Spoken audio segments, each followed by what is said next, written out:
Je m'appelle Benoît Trenchers. Aujourd'hui, je vais vous donner 10 conseils, soit d'achat d'accessoires ou au niveau de la préparation d'une machine neuve, même usagée. C'est quoi les 10 tips que je conseille pour ma part. Donc le premier point et le plus vital de tous, c'est la kill switch. Donc ceux qui ne roulent pas de kill switch, honnêtement, je ne sais pas ce que vous faites, mais ça vous en prend une parce que le jour qui va vous arriver une bad luck, ça sera pas très drôle. Donc point numéro 1, achetez-vous une kill switch, que ce soit Pro Armor, la kill switch d'origine de Polaris, ils en vendent aussi, là, un peu comme celle-ci. Donc moi c'est celle que je roule, donc ça c'est le point numéro 1. Deuxième tips, d'avoir des bonnes tables de suspension en chromoly. Personnellement c'est sûr que je conseille les Trencher.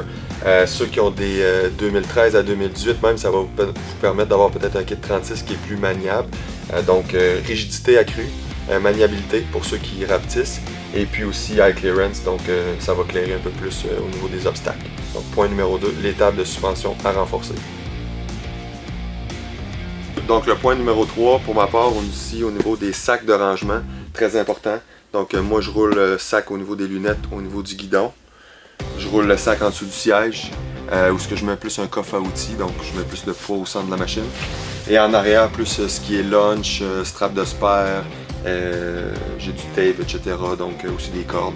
Donc c'est pas mal les sacs de rangement pour éviter d'avoir dans le fond, le moins de poids possible sur le corps. Moi je roule pas de sac à dos, donc j'utilise des sacs de rangement sur la machine. Donc c'est assez important comme point. Donc c'est mon point numéro 3. Quatrième point, bumper arrière. Pour plusieurs raisons, parce que le bumper arrière d'origine, si vous avez soit attiré un ami ou quoi que ce soit, je ne ferai pas confiance pendant tout à ça. Donc ça c'est un des points.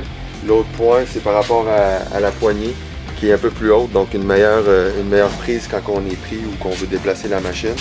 Et également un point qui est important, c'est un petit peu plus au niveau du renfort du tunnel et de la lip en dessous, où ça vient s'accoter dessus. Donc bumper est quand même intéressant pour le prix aussi comme modification.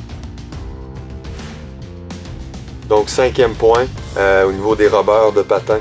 On sait que moi j'entraînais beaucoup de spare avant. Cette année j'ai opté pour la marque Durapro. Donc des robeurs de patins qui sont garantis à vie. Je pense que pour le prix, on ne peut pas s'en passer, puis c'est un bel upgrade, donc c'est pas très dispendieux. Ça fait vraiment la job pour remplacer ceux d'origine. Donc cinquième point, les robeurs de patins Durapro. Donc le sixième point, pour ma part, c'est quelque chose, c'est une modification que je roule depuis presque 2016, depuis que les Axis sont sortis. Je mets les gears de Quick Drive de ProRide, donc de 2013 à 2015. Ça me permet d'avoir un ratio final de 2,39 au lieu de 2,23. Donc on a un peu plus de reprise, un peu plus de basse, on diminue les chaleurs d'un clutch et puis aussi on a une utilisation à 100% des clutches. Donc on n'a même pas vu vraiment de perte de top speed, même avec cette modification-là.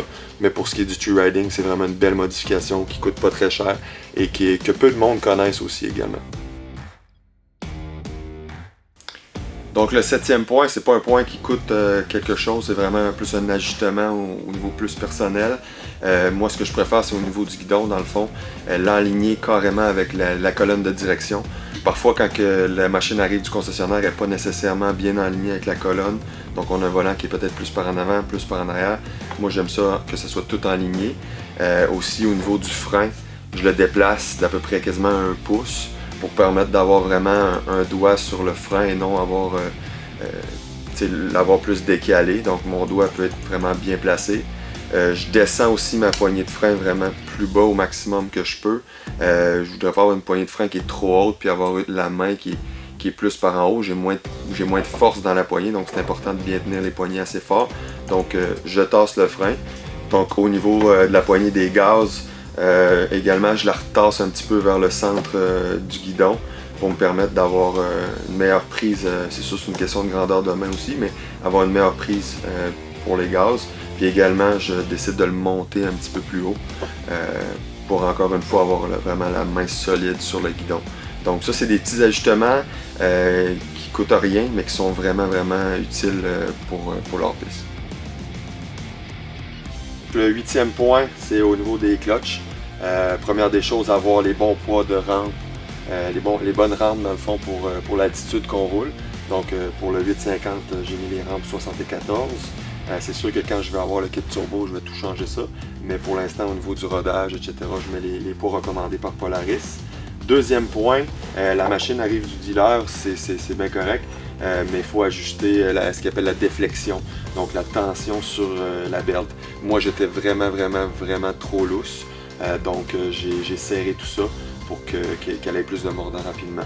Donc, elle est vraiment plus serrée que quand je l'ai reçue. L'autre point, c'est au niveau des nettoyages. Donc, moi, je passe toujours un Scotch-Brite à l'intérieur de la secondaire et la primaire. Donc, c'est sûr que la primaire, ce que je fais, c'est peut-être pas le plus sécuritaire, mais j'enlève la belt, je pars le moteur.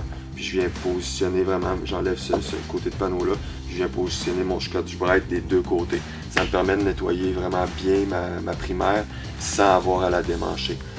Donc, c'est pas mal ce que je fais au niveau des clutches. Donc, le 9e point, c'est quand même assez important, c'est de s'assurer qu'on a un bel alignement.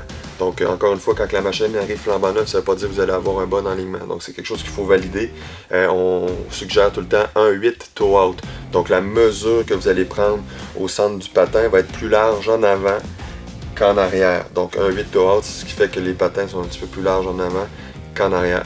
Puis ça, c'est vraiment important d'avoir ça parce que c'est sûr qu'au niveau de la conduite, on va avoir un devant qui va avoir moins tendance à piquer dans la neige. Donc si vous êtes plus fermé par en avant, vous descendez une côte ou quoi que ce soit, puis vous piquez le patin, ça va rentrer beaucoup plus. Donc c'est vraiment important d'être toe out. Puis vous pouvez le vérifier une couple de fois dans la saison, parce que des fois quand on mange un impact ou des choses comme ça peut influencer. Donc validez tout le temps que vous avez au moins un 8 toe out, comme le manuel le suggère. Donc le dernier point, le 10e point, vous pouvez les mettre dans l'ordre que vous voulez, mais c'est vraiment les 10 conseils que je vous donnais.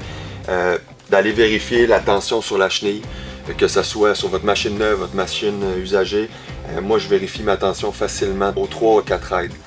Ça, c'est vraiment important, puis je la tiens assez serrée. Donc on parle d'à peu près un demi-pouce quand on met à peu près à 16 pouces, un poids de 10 livres sur la tension. Donc on est capable de voir un espacement d'un demi-pouce. Donc fiez-vous vraiment à votre manuel par rapport à ça, mais gardez-la assez serrée tout au long de la saison. Puis quand vous recevez votre machine neuve, vérifiez également ce point-là, voir si elle est bien serrée. Aussi, au niveau de la chenille, vérifiez aussi l'alignement, qu'elle soit égale des deux bords, donc qu'elle soit pas plus d'un côté que de l'autre. Ça se voit assez facilement. Vous pouvez prendre vos mesures ici ou regarder aussi également au niveau de l'attache au tunnel. Donc s'assurer que c'est bien aligné. Puis dernier point, c'est le graissage. C'est sûr que moi, je graisse ma suspension arrière. Là, je fais ça aux 2-3 raids également. Donc tout au long de la saison, je graisse avec une huile multi-usage. Comme ça, là, j'utilise la Cento. Mais graisser ça assez souvent. Donc c'est pas mal les 10 conseils que je voulais vous donner par rapport à une machine neuve ou usagée ou les modifications à faire. Merci.